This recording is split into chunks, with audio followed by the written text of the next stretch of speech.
Hello students, welcome to chemical science. और आज हम डिस्कस करने वाले हैं average kinetic energy and potential energy of a simple harmonic oscillator. ठीक है, तो इन लास्ट क्लास में हमने बहुत सारी चीज़ों को डिस्कस किया था, है ना। Kinetic energy and potential energy of a simple harmonic oscillator को डिस्कस किया था।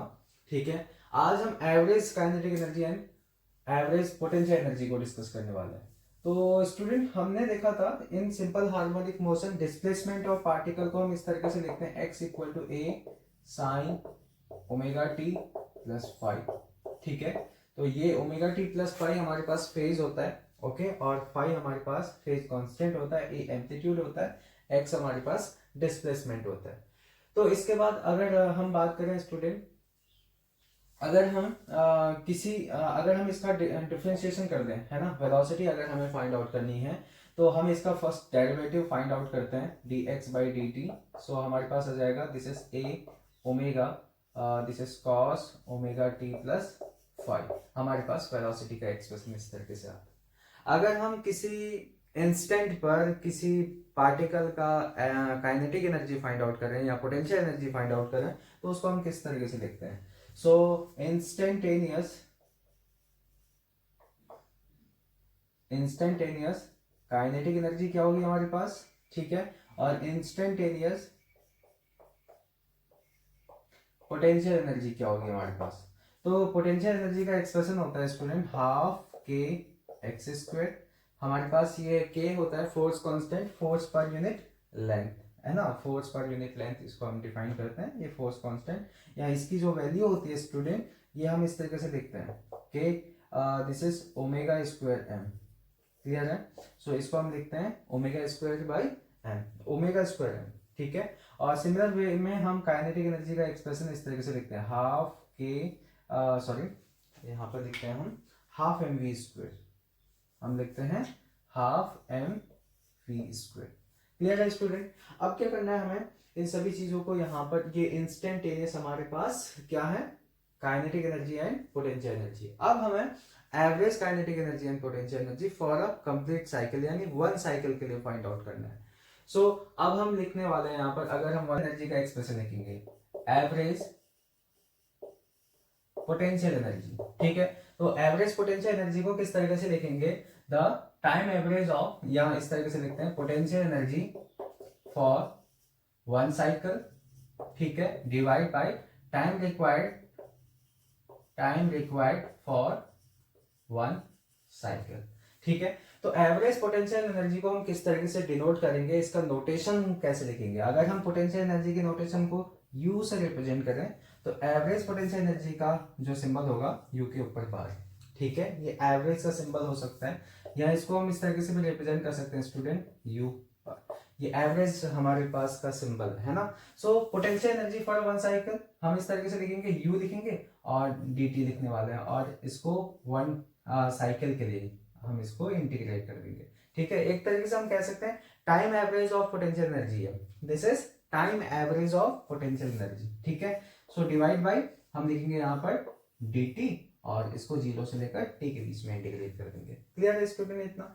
अब इसके बाद क्या है, इस u के एक्सप्रेशन को हम यहाँ पर रख देंगे यहाँ, है ना। सो हमारे पास क्या आ जाएगा, this is half K X square dt और zero to t divide by, अब इंटीग्रेशन ऑफ dt क्या होगा, t होगा, और इंटीग्रेशन की लिमिट हमारे पास जीरो टू t है, तो इसका वैल्यू हमारे पास t आ जाएगा। इतना क्लियर है स्टूडेंट? ओके, तो अगले स्टेप में क्या करने वाले हैं हम, जो भी कांस्टेंट है उसको बाहर लिख लेते हैं, है ना। तो कांस्टेंट को बाहर लिख लेते हैं, तो हम इसको इस तरीके से वन बाई टू टी के और integration X square D T आ गया, है ना। और आपको क्या दिख रहा होगा यहाँ पर दिख रहा होगा यहाँ पर एक्स स्क्वायर, या क्या विजिबल है, इसको देख लेते हैं पहले हम, है ना। यस, विजिबल है। ओके, सो यहाँ पर देखिए ये एक्स स्क्वायर है और यहाँ पर डी टी है। ठीक है, सो यहाँ पर वेरिएबल dt है और यहाँ एक्स स्क्वायर है। अब हम क्या करने वाले हैं, यहाँ से स्टार्टिंग में जो डिस्प्लेसमेंट है उसका वैल्यू वहां पर रखेंगे।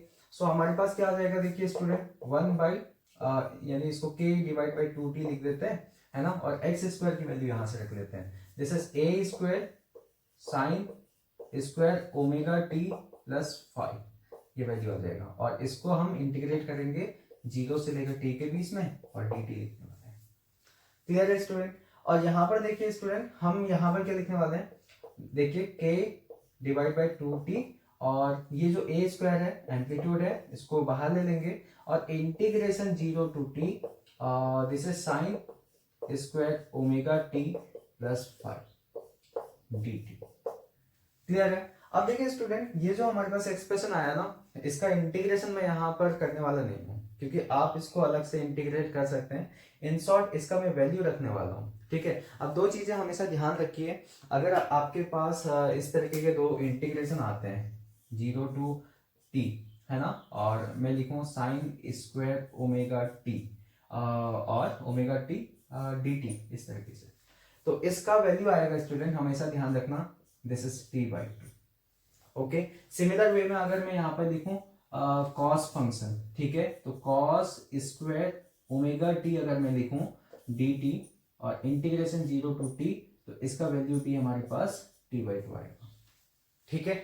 सो इन दो चीजों को याद रखना। तो इसका इंटीग्रेशन जो हमें मिलेगा स्टूडेंट, वो हमें मिलेगा u average, average kinetic energy, इसको हम लिखेंगे this is k divide by 2t a square, और इसका वैल्यू आ जाएगा t by 2।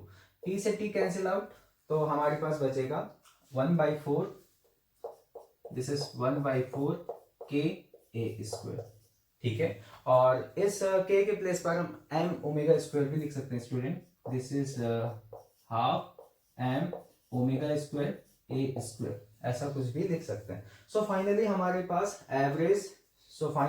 Pass average potential energy का एक्सप्रेशन क्या आया, यहाँ पर लिख देते हैं, है ना, एवरेज पोटेंशियल एनर्जी। तो यू एवरेज का वैल्यू आया स्टूडेंट, दिस इज हाफ के ए स्क्वायर, ध्यान रखना, ठीक है। सो इसके बाद हम एवरेज काइनेटिक एनर्जी का एक्सप्रेशन लिखने वाले हैं। सो एवरेज काइनेटिक एनर्जी के एक्सप्रेशन में कुछ चेंजेस हम यहाँ पर करने वाले हैं। तो चेंजेस क्या होंगे, in place of potential energy we will put kinetic energy, है ना। तो यहाँ पर काइनेटिक एनर्जी फॉर 1 साइकिल लिखेंगे, और time required for 1 cycle same रहेगा। और इन प्लेस ऑफ सिंबल हम यहाँ पर ई के यूज करेंगे। अगर हम काइनेटिक इंस्टेंटेनियस काइनेटिक एनर्जी को ई के से रिप्रेजेंट करें, सो एवरेज काइनेटिक एनर्जी को हम ई के बार या ई के को इस तरीके से दो ब्रैकेट्स के बीच में रखेंगे, है ना। सो हमारे पास यहाँ पर ई के आ जाएगा, और यहां पर आ जाएगा हाफ एम वी स्क्वायर, ठीक है, हाफ एम वी स्क्वायर, ठीक है। सो जितना भी चेंज आएगा यहाँ से बिल्कुल बदल जाएगा हमारे पास इंटीग्रेशन या जो भी सभी चीजें हैं, है ना, और बाकी चीजें सेम रहेंगी, ये चीजें सेम रहेंगी, है ना। सो इतना हमारे पास बिल्कुल सेम रहेगा एवरेज काइनेटिक एनर्जी के एक्सप्रेशन के लिए। सो यहाँ पर देखिए स्टूडेंट, अब हम क्या करने वाले हैं, जो भी कांस्टेंट है उसको इंटीग्रेशन से बाहर ले लेते हैं, है ना। सो हमारे पास ई के एवरेज का फॉर्मूला क्या आ जाएगा, दिस इज हाफ एम बाहर आ जाएगा, हाफ 2t या m डिवाइड बाई 2t लिख लेते हैं, और v स्क्वायर dt आ जाएगा, इंटीग्रेशन v स्क्वायर dt हमारे पास आ गया, और इंटीग्रेशन की लिमिट 0 टू t। क्लियर है। अब देखिए यहां से हम क्या लिखने वाले हैं, इस v के एक्सप्रेशन को लिखने वाले हैं। तो v का एक्सप्रेशन क्या है, कहीं पर लिखा होगा हमने v का expression, a omega cos omega t plus 5, ठीक है। तो इसको लिख लेते हैं, और ये वैल्यू देगा हमें m divide by 2t, okay, और इंटीग्रेशन की लिमिट 0 टू t रखेंगे, और v स्क्वायर का एक्सप्रेशन क्या आएगा, ठीक है। तो v स्क्वायर का एक्सप्रेशन हम क्या लिखने वाले हैं स्टूडेंट, ध्यान से देखना इस चीज को। तो v के प्लेस पर a ओमेगा, ठीक है, a स्क्वायर ओमेगा स्क्वायर, और यहाँ पर साइन की प्लेस पर आ जाएगा हमारे पास cos square omega T plus 5। Clear है। और यहाँ पर हम dt लिखेंगे, और इसमें से जो भी कांस्टेंट टर्म है उसको हम इंटीग्रेशन से बाहर लिख लेते हैं, है ना। सो हमारे पास आ जाएगा, दिस इज ये भी कांस्टेंट है, ये भी कांस्टेंट है। सो हमारे पास m a square omega square लिखेंगे, और डिवाइड बाई 2t नॉट, और यहाँ से इंटीग्रेशन हमारे पास आ जाएगा 0 to t cos square omega t plus 5, ठीक है, और dt लिखने वाले हैं। सो स्टूडेंट यहाँ से हम ये जो एक्सप्रेशन लिखा है ना हमारे पास 0 to t cos square omega t plus 5 dt का इंटीग्रेशन, ये हमने अभी बताया था कि इसका इंटीग्रेशन हमारे पास क्या होता है, T/2। तो इसके प्लेस पे हम T/2 रख लेते हैं, ठीक है। तो m a square omega square divide by 2T0, sorry T0 नहीं है 2T है, ओके। ये T0 यहाँ से लिखा होगा सर, ये 0 है, लिमिट है, ठीक है। सो यहाँ से इसका वैल्यू आ जाएगा T/2, तो T से T कैंसिल आउट हो जाएगा। So finally we get m, तो हमारे पास हो जाएगा 1/4 m ओमेगा स्क्वायर और दिस इज a स्क्वायर। और इसके प्लेस पर हम क्या लिख सकते हैं स्टूडेंट, k लिख सकते हैं। सो हमारे पास E के एवरेज का फॉर्मूला आ जाएगा, तो इसको हम इस तरीके से भी लिख सकते हैं, सॉरी एवरेज यहाँ पर वेक्टर नहीं लगेगा। So this is half k x square आ जाएगा, ठीक है। सो हमारे पास देखिए ये एवरेज पोटेंशियल एनर्जी का एक्सप्रेशन था, और एवरेज काइनेटिक एनर्जी के एक्सप्रेशन को हम इस तरीके से लिखेंगे, this is 1/4 k a square. So हमें क्या दिखा स्टूडेंट, हमने देखा कि हमारे पास जो एवरेज काइनेटिक एनर्जी का एक्सप्रेशन था वो किसके इक्वल था, एवरेज पोटेंशियल एनर्जी के एक्सप्रेशन के बराबर, है ना। दोनों का एक्सप्रेशन सेम है, सॉरी यहाँ पर हाफ नहीं होगा, दिस इज 1/4 होगा, ठीक है। यहाँ पर गलती की थी, बाय मिस्टेक लिख दिया होगा, 1/4 होगा, ठीक है। दोनों का जो एक्सप्रेशन है वो सेम आया, ठीक है। सो यहाँ से हमारे पास हमने समझ लिया कि जो हमारे पास जो टोटल काइनेटिक एनर्जी अगर हम लिखने चाह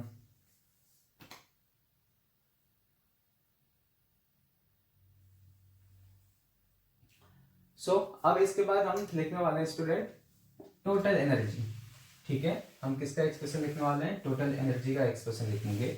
सो टोटल एनर्जी का एक्सप्रेशन हम इस तरीका से लिखेंगे, total energy equal to kinetic energy plus potential energy, ठीक है। सो काइनेटिक एनर्जी यानी हम इस तरीके से टोटल एवरेज एनर्जी को अगर हम लिखें, so total average energy is written as total kinetic energy, या इसको इस तरीके से भी नोटेशन हम लिख सकते हैं, टोटल एनर्जी का जो एक्सप्रेशन होगा दिस इज पोटेंशियल एनर्जी का एवरेज और काइनेटिक एनर्जी का एवरेज वैल्यू, क्लियर है। सो इसके बाद हम क्या लिखेंगे, सो हमारे पास एवरेज टोटल एनर्जी क्या हो जाएगी, average total energy average potential energy plus average kinetic energy, this is half k a square, ठीक है। और सॉरी हाफ नहीं लिखते स्टूडेंट, 1/4 होगा, this is 1/4 k a square. So 1/4 k square plus 1/4 k square, this is half k a square, ठीक है। This is average total energy of simple harmonic oscillator, ठीक है। तो आई होप स्टूडेंट आप लोगों को ये चीजें समझ में आई होंगी। तो मिलते हैं आपसे अगले वीडियो लेक्चर में।